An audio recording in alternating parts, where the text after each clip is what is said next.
سیرت النبی صلی اللہ علیہ وسلم۔ عنوان: ہجرت کا آغاز۔ اگلے سال قبیلہ خزرج کے 10 اور قبیلہ اوس کے 2 آدمی مکہ آئے۔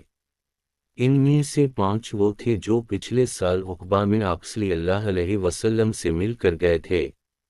ان لوگوں سے بھی آپ صلی اللہ علیہ وسلم نے بیعت لی۔ آپ صلی اللہ علیہ وسلم نے ان کے سامنے سورۃ النساء کی آیات تلاوت فرمائیں۔ بیعت کے بعد جب یہ لوگ واپس مدینہ منورہ جانے لگے تو آپ صلی اللہ علیہ وسلم نے ان کے ساتھ حضرت عبد اللہ ابن مکتوم کو بھیجا۔ آپ صلی اللہ علیہ وسلم نے حضرت ابو مصعب بن عمیر کو بھی ان کے ساتھ بھیجا تاکہ وہ نئے مسلمانوں کو دین سکھائیں، قرآن کی تعلیم دیں۔ انہیں قاری کہا جاتا تھا۔ یہ مسلمانوں میں سب سے پہلے آدمی ہیں جنہیں قاری کہا گیا۔ حضرت مصعب بن عمیر نے وہاں کے مسلمانوں کو نماز پڑھانا شروع کی۔ سب سے پہلا جمعہ بھی انہوں نے ہی پڑھایا۔ جمعہ کی نماز اگرچہ مکہ میں فرض ہو چکی تھی، لیکن وہاں مشرکین کی وجہ سے مسلمان جمعہ کی نماز ادا نہیں کر سکے۔ سب سے پہلا جمعہ پڑھنے والوں کی تعداد 40 تھی۔ حضرت مصعب بن عمیر نے مدینہ منورہ میں دین کی تبلیغ شروع کی تو حضرت سعد بن معاذ اور ان کے چچا زاد بھائی حضرت اسید بن حضیر ان کے ہاتھ پر مسلمان ہو گئے۔ ان کے اسلام لانے کے بعد مدینہ میں اسلام اور تیزی سے پھیلنے لگا۔ اس کے بعد حضرت مصعب بن عمیر حج کے دنوں میں واپس مکہ پہنچے۔ مدینہ منورہ میں اسلام کی کامیابیوں کی خبر سن کر آپ صلی اللہ علیہ وسلم بہت خوش ہوئے۔ مدینہ منورہ میں جو لوگ اسلام لا چکے تھے ان میں سے جو حج کے لیے آئے تھے انہوں نے فارغ ہونے کے بعد منی میں رات کے وقت آپ صلی اللہ علیہ وسلم سے ملاقات کی۔ جگہ اور وقت پہلے ہی طے کر لیا گیا تھا۔ ان لوگوں کے ساتھ چونکہ مدینہ سے مشرق لوگ بھی آئے ہوئے تھے اور ان سے اس ملاقات کو پوشیدہ رکھنا تھا، اس لیے یہ ملاقات رات کے وقت ہوئی۔ یہ حضرات کل 73 مرد اور 2 عورتیں تھیں۔ ملاقات کی جگہ عقبہ کی گھاٹی تھی۔ وہاں ایک ایک دو دو کر کے جمع ہو گئے۔ اس مجمع میں 11 آدمی قبیلہ اوس کے تھے۔ پھر آپ صلی اللہ علیہ وسلم تشریف لائے۔ آپ صلی اللہ علیہ وسلم کے چچا حضرت عباس بن عبد الف لام میم تو لامبے بھی ساتھ تھے۔ ان کے علاوہ آپ صلی اللہ علیہ وسلم کے ساتھ کوئی نہیں تھا۔ حضرت عباس بھی اس وقت تک مسلمان نہیں ہوئے تھے۔ اس وقت آپ صلی اللہ علیہ وسلم گویا اپنے چچا کے ساتھ آئے تھے تاکہ اس معاملہ کو خود دیکھیں۔ ایک روایت کے مطابق اس موقع پر حضرت ابو بکر صدیق اور حضرت علی بھی ساتھ آئے تھے۔ سب سے پہلے حضرت عباس نے ان کے سامنے تقریر کی۔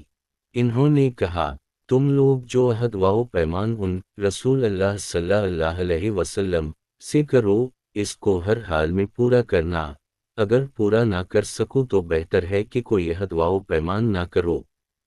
اس پر ان حضرات نے وفاداری نبھانے کے وعدے کیے۔ تب نبی اکرم صلی اللہ علیہ وسلم نے ان سے ارشاد فرمایا، تم ایک اللہ کی عبادت کرو اور اس کے ساتھ کسی کو شریک نہ ٹھہراؤ۔ اپنی ذات کی حد تک یہ کہتا ہوں کہ میری حمایت کرو اور میری حفاظت کرو۔ اس موقع پر ایک انصاری بولے، اگر ہم ایسا کریں تو ہمیں کیا ملے گا؟ آپ صلی اللہ علیہ وسلم نے ارشاد فرمایا، اس کے بدلے تمہیں جنت ملے گی۔ اب وہ سب بول اٹھے، یہ نفع کا سودا ہے، ہم اسے ختم نہیں کریں گے۔ اب ان سب نے نبی صلی اللہ علیہ وسلم سے بیعت کی، حضور صلی اللہ علیہ وسلم کی حفاظت کا وعدہ کیا۔ حضرت برا بن مرور نے کہا، ہم ہر حال میں آپ صلی اللہ علیہ وسلم کا ساتھ دیں گے، آپ صلی اللہ علیہ وسلم کی حفاظت کریں گے۔ حضرت برا بن مرور یہ الفاظ کہہ رہے تھے کہ ابو الحسن بن التیحان بول اٹھے، چاہے ہم پیسے کو محتاج ہو جائیں اور چاہے ہمیں قتل کر دیا جائے، ہم ہر قیمت پر آپ صلی اللہ علیہ وسلم کا ساتھ دیں گے۔ اس وقت حضرت عباس بولے، ذرا آہستہ آواز میں بات کرو، کہیں مشرک آواز نہ سن لیں۔ اس موقع پر ابو الحسن نے عرض کیا، اے اللہ کے رسول صلی اللہ علیہ وسلم، ہمارے اور یہودیوں کے درمیان کچھ معاہدے ہیں، ہم ان کو توڑ رہے ہیں۔ ایسا تو نہیں ہوگا کہ آپ صلی اللہ علیہ وسلم ہمیں چھوڑ کر مکہ آ جائیں۔ یہ سن کر آپ صلی اللہ علیہ وسلم مسکرائے اور فرمایا، نہیں، بلکہ میرا خون اور تمہارا خون ایک ہے، جس سے تم جنگ کرو گے اس سے میں جنگ کروں گا، جسے تم پناہ دو گے اسے میں پناہ دوں گا۔ پھر آپ صلی اللہ علیہ وسلم نے ان سے 12 آدمی الگ کیے، یہ 9 خزرج میں سے اور 3 اوس میں سے تھے۔ آپ نے ان سے فرمایا، تم میرے جانثار ہو، میرے نقیب ہو۔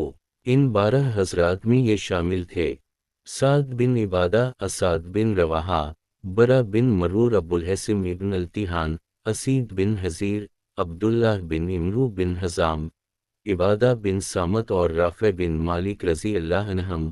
ان میں سے ہر ایک اپنے اپنے قبیلے کا نمائندہ تھا۔ آپ صلی اللہ علیہ وسلم نے ان جانثاروں سے فرمایا، تم لوگ اپنی اپنی قوم کی طرف سے اس طرح میرے کفیل ہو جیسے عیسیٰ علیہ السلام کے 12 حواری ان کے کفیل تھے، اور میں اپنی قوم یعنی مہاجروں کی طرف سے کفیل اور ذمہ دار ہوں۔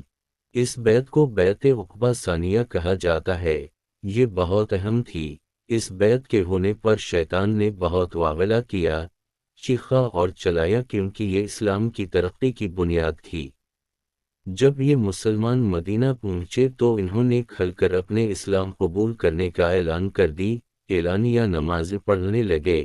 مدینہ منورہ میں حالات سازگار دیکھ کر نبی کریم صلی اللہ علیہ وسلم نے مسلمانوں کو مدینہ منورہ کی طرف ہجرت کرنے کا حکم دیا، کیونکہ قریش کو جب یہ پتہ چلا کہ نبی اکرم صلی اللہ علیہ وسلم نے ایک جنگجو قوم کے ساتھ ناطہ جوڑ لیا ہے اور ان کے ہاں ٹھکانہ بنا لیا ہے، تو انہوں نے مسلمانوں کا مکہ میں جینا اور مشکل کر دی، تکالیف دینے کا ایسا سلسلہ شروع کیا کہ اب تک ایسا نہیں کیا تھا۔ روز بروز صحابہ کی پریشانیاں اور مصیبتیں بڑھتی چلی گئیں۔ کچھ صحابہ کو دین سے پھیرنے کے لیے طرح طرح کے طریقے آزمائے گئے، طرح طرح کے عذاب دیے گئے۔ آخر صحابہ نے اپنی مصیبتوں کی فریاد آپ صلی اللہ علیہ وسلم سے کی اور مکہ سے ہجرت کر جانے کی اجازت مانگی۔ حضور اکرم صلی اللہ علیہ وسلم چند دن خاموش رہے۔ آخر ایک دن فرمایا، مجھے تمہاری ہجرت گاہ کی خبر دی گئی ہے، وہ یثرب ہے یعنی مدینہ۔ اور اس کے بعد حضور اکرم صلی اللہ علیہ وسلم نے انہیں ہجرت کرنے کی اجازت دے دی۔ اس اجازت کے بعد صحابہ کرام ایک ایک دو کر کے چھپ چھپا کر جانے لگے۔ مدینہ کی طرف روانہ ہونے سے پہلے نبی اکرم صلی اللہ علیہ وسلم نے اپنے صحابہ کے درمیان بھائی چارہ فرمایا، انہیں ایک دوسرے کا بھائی بنایا۔ مثلاً حضرت ابوبکر رضی اللہ عنہ اور حضرت عمر رضی اللہ عنہ کے درمیان بھائی چارہ فرمایا۔ اسی طرح حضرت حمزہ رضی اللہ عنہ کو حضرت زید بن حارثہ رضی اللہ عنہ کا بھائی بنایا۔ حضرت عثمان رضی اللہ عنہ کو حضرت عبد الرحمن بن عوف رضی اللہ عنہ کا بھائی بنایا۔ حضرت عبادہ بن سامت رضی اللہ عنہ اور حضرت بلال رضی اللہ عنہ کے درمیان، حضرت مصعب بن عمیر رضی اللہ عنہ اور حضرت سعد بن ابی وقاص کے درمیان، حضرت ابو عبیدہ بن الجراح رضی اللہ عنہ اور حضرت ابو حذیفہ رضی اللہ عنہ کے غلام حضرت سالم رضی اللہ عنہ کے درمیان، حضرت سعید بن زید رضی اللہ عنہ اور حضرت طلحہ بن عبید اللہ رضی اللہ عنہ کے درمیان، اور حضرت علی رضی اللہ کو خود اپنا بھائی بنایا۔ مسلمانوں میں سے جن صحابہ نے سب سے پہلے مدینہ کی طرف ہجرت کی، وہ رسول اکرم صلی اللہ علیہ وسلم کے پھوپھی زاد بھائی حضرت ابو سلمہ عبداللہ بن عبد اللہ مخزومی رضی اللہ عنہ ہیں۔ انہوں نے سب سے پہلے تنہا جانے کا ارادہ فرمایا۔ جب یہ حبشہ سے واپس مکہ آئے تھے تو انہیں سخت تکالیف پہنچائی گئی تھیں۔ آخر انہوں نے واپس حبشہ جانے کا ارادہ کر لی تھا، مگر پھر انہیں مدینہ کے لوگوں کے مسلمان ہونے کا پتہ چلا تو یہ رک گئے اور ہجرت کی اجازت ملنے پر مدینہ روانہ ہوئے۔ مکہ سے روانہ ہوتے وقت یہ اپنے اونٹ پر سوار ہوئے اور اپنی بیوی ام سلمہ رضی اللہ عنہا اور اپنے دودھ پیتے بچے کو بھی ساتھ سوار کر لی۔ جب ان کے سسرال والوں کو پتہ چلا تو وہ انہیں روکنے کے لیے دوڑے اور راستے میں جا پکڑا، ان کا راستہ روک کر کھڑے ہو گئے۔